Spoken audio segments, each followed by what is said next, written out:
అది డిసెంబర్ నెల. తెల్లవారుజామున 4 గంటలు. రామయ్య గొడ్డలి పట్టుకొని పెరట్లోని ఎండిన మొద్దులను చీలుస్తున్నాడు.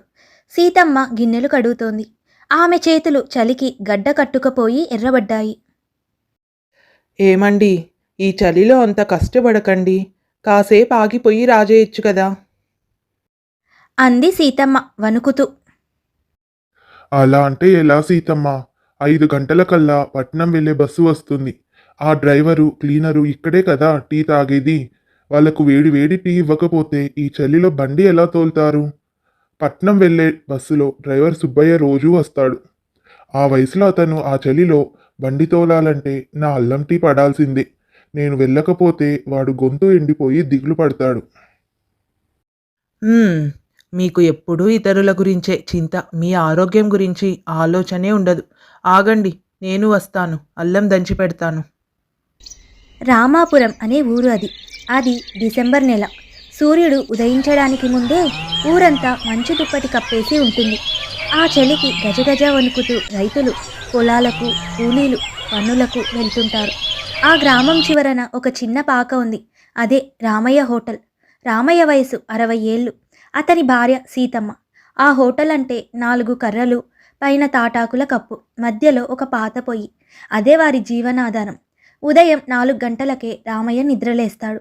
ఆ చలికి చేతులు మొద్దుబారిపోతున్నా కట్టెల పొయ్యి రాజేస్తాడు. రామయ్య, ఒక గ్లాస్ టీ ఇవ్వు. గొంతులో ప్రాణం లేవాలి. అంటాడు వణుకుతూ ఊరి కాపలాదారి రంగన్న. అల్లం యాలకులు వేసి కాచిన ఆ చిక్కటి టీ పేదవాడి అమృతంలా ఉంటుంది. రామయ్య హోటల్లో దోశలు, పూరీలు ఉండవు. కానీ అక్కడ ఉండేదల్లా పొయ్యి మీద నుంచి అప్పుడే తీసిన కరకరలాడే గారెలు, చద్ది అన్నము. అది కూడా ఆవకాయ పచ్చడి, పచ్చిమిరపకాయతో కలిపిన చద్ది అన్నం. అలాగే వేడివేడి ఉప్మా మీద కొంచెం వేనశనగ పప్పుల పొడి. ధరలు కూడా చాలా తక్కువ. ఎవరైనా డబ్బులు లేవన్నా రామయ్య తర్వాత ఇద్దులే నాయనా, ముందు కడుపు నింపుకో అని అంటాడు. ఆ ఏడాది చలి మరీ ఎక్కువగా ఉంది. అయినా ఆ హోటల్ మూయడానికి వీల్లేదు. ఎందుకంటే ఆ చలిలో రోడ్డు పక్కన పడుకునే అనాథలకు, కూలీలకు రామయ్య పెట్టే ఆ వేడి ఆహారమే జీవధార. సరిగ్గా 5:30 అయ్యేసరికి హోటల్ వద్ద సందడి మొదలవుతుంది. ఊరి చివర చెరువు కట్ట పక్కన ఉన్న ఆ చిన్న పాకలోకి పట్నం బస్సు వచ్చి ఆగింది. డ్రైవర్ సుబ్బయ్య దిగి చేతులు నలుపుకుంటూ పొయ్యి దగ్గరికి వచ్చాడు. అబ్బో, ఈ రోజు చలి మామూలుగా లేదు రామయ్య. రోడ్డు మీద మంచు వల్ల ఎదురుగా వచ్చే బండి కూడా కనిపించడం లేదు. నీ పొయ్యి మంట చూశాక గాని ప్రాణం లేచి రాలేదు. రా సుబ్బయ్య, కూర్చో. ఇదిగో అల్లం టీ, బెల్లం వేసి కాచాను, తాగు. అంటూ గ్లాసులో టీ అందించాడు రామయ్య. అదే సమయంలో ఊరిలో చెత్త ఊడ్చే లక్ష్మమ్మ వచ్చింది. ఆమె చిరిగిన పాత చీర కప్పుకొని వణుకుతోంది. రామయ్య ఆమెను చూసి, అమ్మా లక్ష్మమ్మ, ఇటురా. ముందు ఆ పొయ్యి దగ్గర వచ్చి కూర్చో. ఇప్పుడే గారెలు వేస్తున్నాను, తిని వెళ్దువు గాని. అన్నాడు రామయ్య. లక్ష్మమ్మ సంకోచిస్తూ, వద్దయ్య గారు, డబ్బుల్లేవు, ఈరోజు ఇంకా బోనీ కాలేదు అని అంది. రామయ్య నవ్వి, డబ్బుల గురించి ఎవరడిగారు తల్లి? ఈ ముసలోడు పెట్టే గారెలు తినడానికి డబ్బులు కావాలా? ముందు ఆకలి తీర్చుకో. అని అంటాడు. అది రామయ్య సంస్కారం.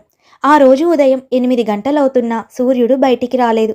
ఆ సమయంలో ఒక ఖరీదైన కారు రామయ్య హోటల్ ముందు ఆగింది. అందులో నుంచి ఒక సూటు వేసుకున్న వ్యక్తి దిగాడు. అతని పేరు రాజశేఖర్. నగరంలో పెద్ద వ్యాపారవేత్త.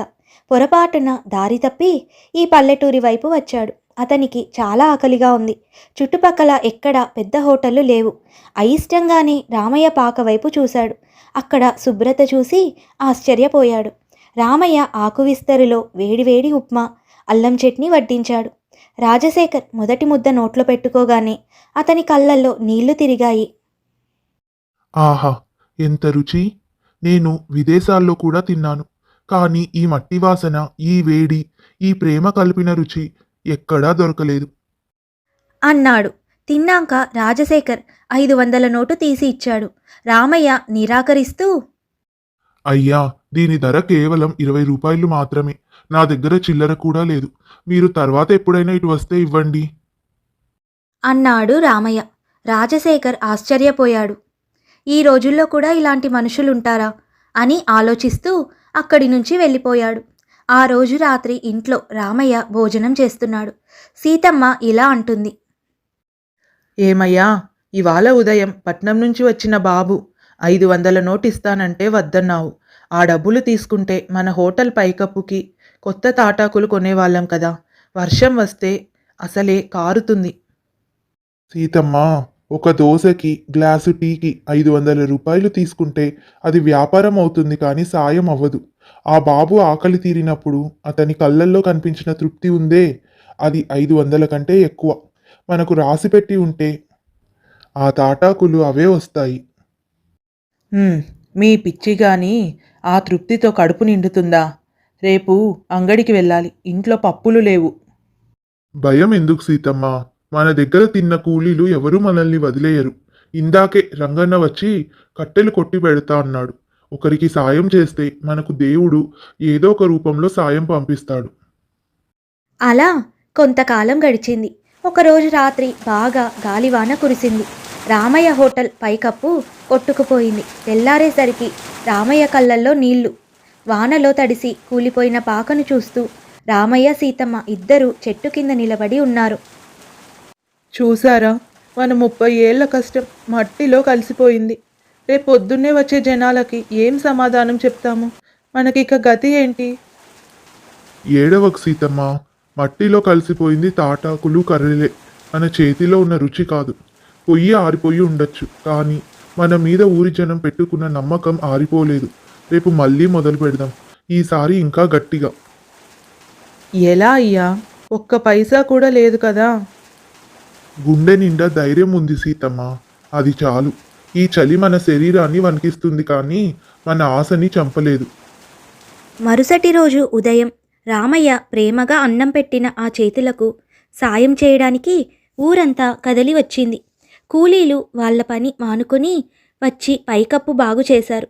రైతులు కొంతమంది కట్టెలు, మరికొందరు బియ్యం తెచ్చి ఇచ్చారు. రామయ్య, నువ్వు మా ఆకలి తీర్చావు, ఇప్పుడు నీ కష్టం మా కష్టం అంటూ ఊరి సర్పంచ్ నుంచి కూలీల వరకు అందరూ స్పందించారు. అది కేవలం హోటల్ కాదు, ఆ ఊరి ఆత్మీయతకు నిలయమని రామయ్యకు అర్థమైంది. అదే సమయంలో రాజశేఖర్, ఆ వ్యాపారవేత్త, మళ్ళీ అక్కడికి వచ్చాడు. జరిగిన విషయం చూసి తనే స్వయంగా ముందుండి ఆ హోటల్ను శాశ్వతంగా ఉండేలా ఇటుకలతో, రేకులతో నిర్మించడానికి నిధులు ఇచ్చాడు. ఇది నేను నీకు చేస్తున్న సాయం కాదు రామయ్య, నువ్వు నాకు ఇచ్చిన ఆ రుచికరమైన భోజనానికి నేను చెల్లించుకుంటున్న రుణం అన్నాడు రాజశేఖరం. సంక్రాంతి పండుగ వచ్చేసరికి రామయ్య హోటల్ కొత్తగా ముస్తాబైంది. ఇప్పుడు అది కేవలం పాక కాదు, ఒక గట్టి కట్టడం. కానీ ఆ పొయ్యి మంట, రామయ్య ఆత్మీయత మాత్రం మారలేదు. ఏమయ్యా, ఇది నిజంగా మన హోటలేనా? ఇంత అందంగా ఉంటుందని ఊహించలేదు. చూసావా సీతమ్మ, నేను చెప్పాను కదా, ఆనాడు ఆ రాజశేఖర్ బాబుకి మనం పెట్టిన ఆ ముద్దే ఈరోజు మనకు ఈ ఇల్లు ఇచ్చింది. నువ్వప్పుడు 500 కోసం బాధపడ్డావు, కానీ దేవుడు నీకు 1000 రూపాయల విలువైన ఆశ్రయం ఇచ్చాడు. తప్పు నాదేనండి. మనుషుల మీద నమ్మకం కంటే డబ్బు మీద నమ్మకం పెట్టుకున్నాను. కానీ ఈ ఊరి జనం చూపించిన ప్రేమ ముందు ఏదీ సాటి రాదు. సరే సరే, ఇంకా మాటలాపి త్వరగా పొయ్యి రాజయ్. మంచు పెరుగుతోంది, టీ కోసం జనం వచ్చేస్తారు.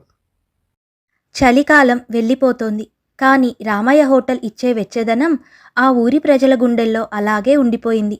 పేదవాడి హోటల్ అంటే కేవలం తిండి పెట్టే చోటు మాత్రమే కాదు, అది మానవత్వం పరిమళించే ఒక క్షేత్రమని ఆ ఊరి ప్రజలు నమ్ముతారు. ఇది ఇవాల్టి కథ. ఈ కథ మీకు నచ్చిందా? అయితే తప్పకుండా లైక్ చేయండి, షేర్ చేయండి. అలాగే ఇలాంటి మరిన్ని మంచి మంచి కథలను వినడానికి మన ఛానల్ని సబ్స్క్రైబ్ చేసుకోండి. మరొక మంచి కథతో మళ్ళీ కలుసుకుందాం.